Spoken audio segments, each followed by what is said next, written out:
Hello student, आज हम लोग पढ़ने वाले हैं क्लास 10 मैथ्स एक्सरसाइज 3.2। ओके, तो एक्सरसाइज 3.2 अभी हम लोग पढ़ने वाले हैं।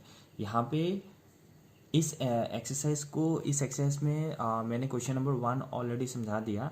क्वेश्चन नंबर 2 अभी हम लोग समझने वाले हैं। तो क्वेश्चन नंबर 2 समझने से पहले एक चीज़ पहले हम लोग समझ लेते हैं और इसको आपको रिमेंबर भी करना पड़ेगा। यहाँ पे आप इसको देख सकते हो, ये पूरे पेज को अच्छे से देख लो। यहाँ पे 3 फिगर है। Okay, there are three figures. Okay, this one, these are 3 figures. Okay, तो यहाँ पे पहला वाला फिगर आप देख सकते हो। यहाँ पे अगर पहला वाला फिगर देखोगे तो इसमें पहला वाला फिगर आप देखो, इसमें देखो ये क्रॉस किया हुआ है। दूसरा वाला अगर फिगर देखोगे ना, यहाँ पे आप देखो, यहाँ पे 2 ग्राफ है, ये 2 ग्राफ क्रॉस किया हुआ है ना। यहाँ पे आपको लग रहा होगा कि ये एक ग्राफ है, एक्चुअली ये एक ग्राफ नहीं है। यहाँ पे 2 ग्राफ है, ये इस तरह से है। एक्चुअली एक है और उसके ऊपर से और एक है ना। जैसे ये दोनों कटा हुआ है, यहाँ पे ये दोनों एक के ऊपर एक है, तो इसलिए एक ढक चुका है। ठीक है, तो ये एक है और फिर ये पैरेलल है। तो इस कंडीशन को बोलते हैं इंटरसेक्टिंग। यहाँ पे मैंने लिखा भी हुआ है इंटरसेक्टिंग। जब ग्राफ ऐसा होगा इसको बोलेंगे कोइंसिडेंट। पे लिखा हुआ है, आप देख सकते हो, इसको बोलते हैं कोइंसिडेंट। COINCIDENT। को का मतलब सेम, को का मतलब वन। ठीक है, एक के ऊपर एक ही लाइन के ऊपर, कोइंसिडेंट। और तीसरा हो गया पैरेलल, ये तो ऑलरेडी मालूम ही है।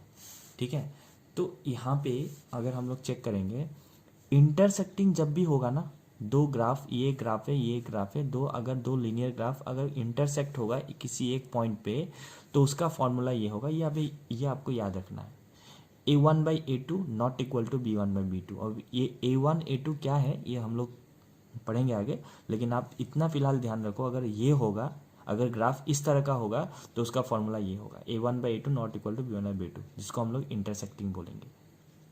या फिर ऐसे भी बोल सकते हैं, अगर ये होगा तो इंटरसेक्टिंग होगा, और अगर इंटरसेक्टिंग होगा तो उसको हम लोग कंसिस्टेंट भी बोलेंगे, जो क्वेश्चन नंबर 3 में लगेगा।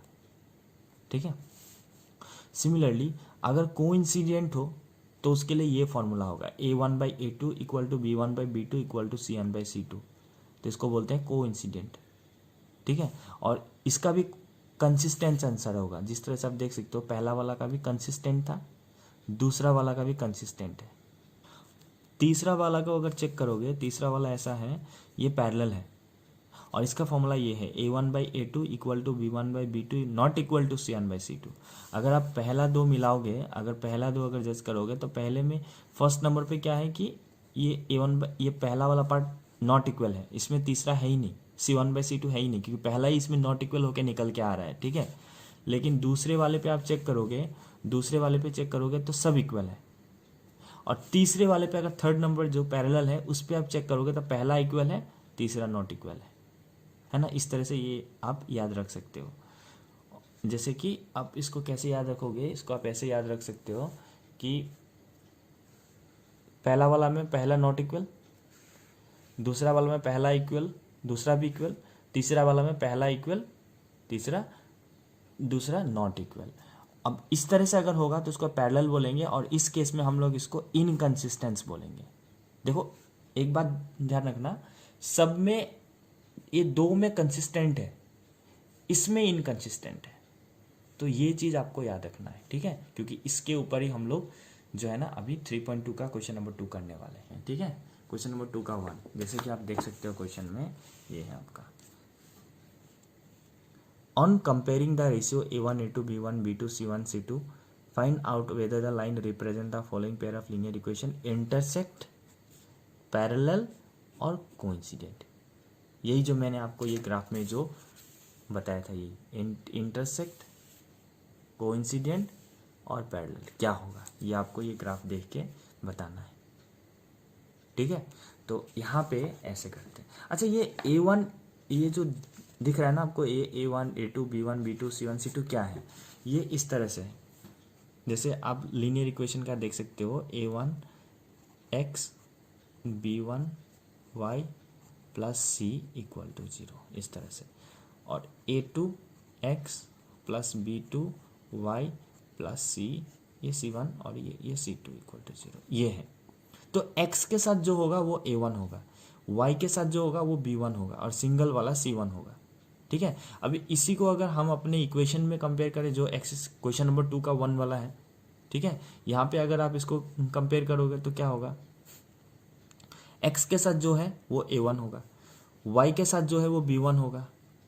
ठीक है, और जो सिंगल नंबर है कांस्टेंट जो है वो C होगा, C1 होगा। ऊपर है तो ये A1 B1 और C1, और ये क्या होगा A2 B2 और C2। ठीक है, तो वही मैंने यहाँ पे लिख लिया। यहाँ पे मैंने क्या लिखा, ये देखो आप, A1 5, A2 7, B1 -4, B2 6, C1 8 और C2 सॉरी यहाँ पे -9 होगा। ओके, यहाँ पे -9 होगा। ओके, तो यहाँ पे अभी हम लोग क्या करते हैं, इसको अब आगे बढ़ते हैं। अब इसको लिख लिया हम लोगों ने इस तरह से 5/7 -4/6 और 8/-9। ठीक है, अब इसको हम लोग कैंसिलेशन करने का कोशिश करेंगे। 2 2 4, 2 3 6, और ये तो नहीं कटने वाला है। तो यहाँ पे अगर आप चेक करोगे 5/7 is not equal to -2/3, not equal, इसलिए नॉट इक्वल का सिंबल दे दिया। अब जैसे पहले, जब पहले इसी में नॉट इक्वल आ गया तो कौन सा फॉर्मूला लगेगा, बताया था मैंने, पहला ही जब नॉट इक्वल आएगा तो सी देखने का कोई जरूरत नहीं है। जब फर्स्ट टर्म ही A1/A2 not equal to B1/B2 होगा तब कौन सा होगा, इंटरसेक्टिंग होगा। तो वही लिखा इंटरसेक्टिंग एट ए पॉइंट, ये एडिशनल लगा दिया इंटरसेक्टिंग एट ए पॉइंट।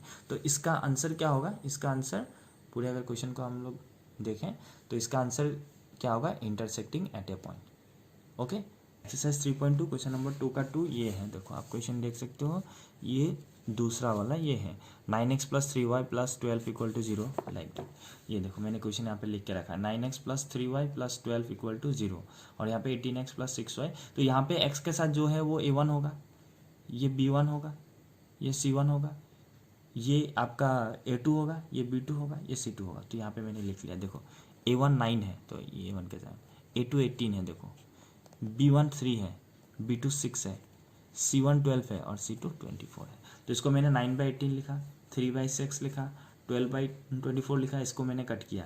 ठीक है, इसको मैंने कट किया, 9 1 जा 9 2 जा 3 1 जा 3 2 जा 12 1 जा 12 2 जा 24 होता है। तो यहाँ पे देखो इसका 1/2, इसका भी 1/2, इसका भी 1/2, ये सारा इक्वल है। जब इक्वल हुआ तो क्या हुआ, सारा इक्वल हो गया तो क्या होगा, ये A1/A2 = B1/B2 = C1/C2। तो यहाँ पे क्या था, अगर सारा इक्वल हो तो क्या हो सकता है, A1/A2 = B1/B2 = C1/C2 ने क्या, कोइंसिडेंट बोलेंगे इसको, कोइंसिडेंट। तो यहाँ पे इसलिए मैंने लिख दिया कोइंसिडेंट। Okay, clear. ओके।